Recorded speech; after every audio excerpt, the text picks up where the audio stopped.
Zodra was more beautiful than ever. Zodra looked more radiant than ever, though the damage ran deep. She needed time to recover from what they had done to her in that godforsaken laboratory. "Jake, there's something you must know," she whispered, her voice trembling. In that instant, I felt the ground beneath my beliefs begin to crumble. Everything I thought I knew about her was a lie. I was human. 10,000 years ago, she confessed, locking eyes with mine. A princess of a forgotten kingdom. Her words struck me like a thunderclap. 10,000 years? All this time, I had believed I knew her story. But I knew nothing. My father gave me to the serpent gods in exchange for power. I held her tightly, feeling her body shiver against mine. "Do you want to know the truth about this world, Jake?" she asked. "The truth about what we really are?" Vertigo gripped me. I couldn't find the courage to answer. My heart pounded. My father, King Theron, was consumed by ambition. Ruling his kingdom wasn't enough. He craved immortality, the wisdom of gods, absolute control. He buried himself in forbidden scrolls and legends, tales of beings that lurked in the depths of time, harboring knowledge no human mind was meant to grasp. Her voice turned bitter. Ethos was a prosperous realm, but my father saw enemies in every shadow. Rival kings, arcane mags. He became obsessed, locked in his tower night after night, poring over scrolls brought by wandering traders from lost lands. I know that look, Jake. I've seen it before, in warlords, in politicians. But I had never imagined the consequences. She paused. He made a pact with the great Naga, promised it land, riches, and armies. In return, he offered my blood, his only daughter, his sacrifice. A chill crawled down my spine. My mother died giving birth to me. I was all he had left of her, but his lust for power was stronger than any fatherly love. I wasn't a daughter to him, just a tool. Rage swelled within me. "I remember that day," she said, her eyes distant. "The sun bathed our marble palace in gold. Fountains sang. The people celebrated. I was Princess Alara, dancing in the gardens, blissfully unaware of the fate my father had already sealed. It was my 18th birthday. Princes from neighboring lands had come to court me, Prince Aldrich of Valyria among them. I truly believed that night would end with our engagement." She closed her eyes. How wrong I was. Her fists clenched. That night, my father led me to a secret temple beneath the palace. The air was heavy with incense, and something older, something reptilian. He said it was for the good of the kingdom. I trusted him. The temple was ancient, older than the palace itself, built by a civilization long forgotten. The first ones, he called them. The first to contact the serpent gods. Her body stiffened. They bound me to a cold, stone altar. Priests in dark robes chanted in guttural voices, in a language I didn't understand. Then came the pain. Unimaginable pain. Like fire beneath my skin. My bones shattered and reformed. Joints snapped and twisted. I became something else. Not human. Not serpent. A hybrid of nightmare and divinity. My skin split into crystalline scales. My eyes ignited gold. My teeth lengthened. Hunger surged through me like I'd never known. And my father, he looked at me with terror. He hadn't found eternal life. He had created a monster. I felt a lump in my throat. Her pain was raw, too raw. I had seen war, torture, loss, but nothing compared to this. The complete annihilation of a soul.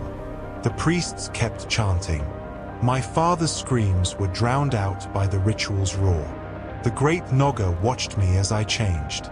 And as my body tore itself apart, My mind was flooded with visions of burning cities, of gods dying, of futures swallowed by oblivion. He tried to kill me, right there, with his own hands. But I was no longer a defenseless daughter.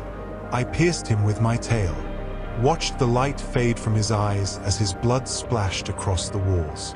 The priests fled, screaming. But it wasn't enough. It never is.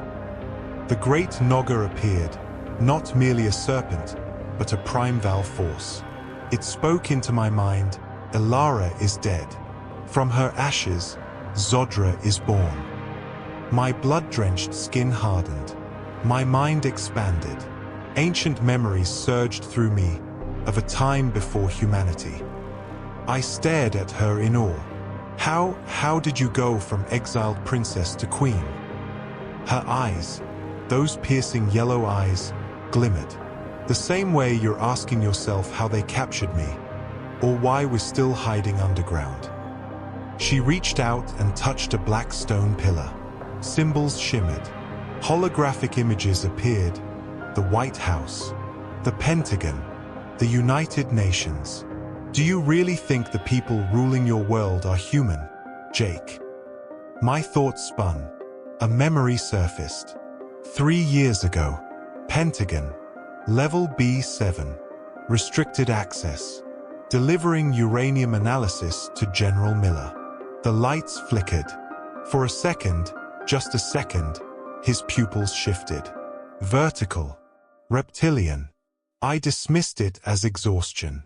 You weren't imagining things, she said. The images shifted. World leaders, presidents, prime ministers, infiltrators. Some aware, others, puppets. Why are you telling me all this now? I asked. She pointed to the medallion on my chest, now fused with my body. You never questioned why you were drawn to that metal? Why you forged it into that shape? Another memory came. Kandahar. The explosion. Crawling through rubble. Rodriguez's lifeless body. And beside him, a glowing shard of bluish metal. I took it. Instinctively. I just knew I had to. It wasn't a coincidence, she said. You were guided. As I was. 10,000 years ago. She changed the images again, showing beings with skin like eroded stone, elongated skulls, 6 fingers. The ancients, I murmured. The first ones, she corrected. Yours, mine, everyone's. You and the Naga, branches of the same tree, different experiments. My head spun. Why did the Colonel call me Specimen 7? Because, she said, you're the 7th attempt, the first to survive full transformation. And the others? They failed. Their bodies rejected the change. Project Chimera was a crude attempt to replicate what the ancients mastered long ago. She stepped closer. You're more than a clone. You're a recreation. Of who? Before she could answer, a deep growl echoed through the tunnel. Not an earthquake, an alarm. We've been detected, she whispered. Your activation, it was a beacon. The Colonel? I asked. No, she said, her eyes narrowing. Something far older. Even we fear them. The Forgotten. In the darkness, I saw red eyes. First 2, then 12, then 100. We have to fight. I shouted, no, run. But I didn't run. I roared and launched myself at them, claws slicing through carapace. Zodra's tail split them like paper. We fought side by side, but for every one that fell, 3 took its place. Jake, the wall, she cried. A symbol glowed behind me, the same as on my medallion. I pressed my hand against it, channeling all my energy. Now, she shouted. A blast of blue light surged from my chest, unlocking a hidden chamber. The wall parted, and we leapt inside as the passage sealed behind us. We landed hard in darkness, broken only by the faint pulse from my chest. Zodra, I gasped. I need to tell you something. She stepped from the shadows. You are Prince Aldrich of Valyria. What? My betrothed. 10,000 years ago. The prince who came to ask for my hand. My thoughts raced. Your DNA was preserved in the palace catacombs. The colonel found it. He used it to lure me, to capture me, and I searched for you because... She touched my face, cold scales grazing my cheek. Only a child born of us can break the curse. A child. The perfect union. The one my father tried to prevent. The ground trembled. Dust fell from above. We must go. The forgotten will find another way in. To way. To the surface. To the world above. And then, Zodra looked at me. For the first time, I saw it in her eyes, something human. Hope, to finish what we began 10,000 years ago.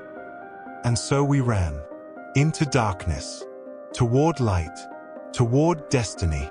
I wasn't Jake. I was Aldrich, prince of a forgotten kingdom, betrothed to a princess turned monster. Now her only chance for redemption.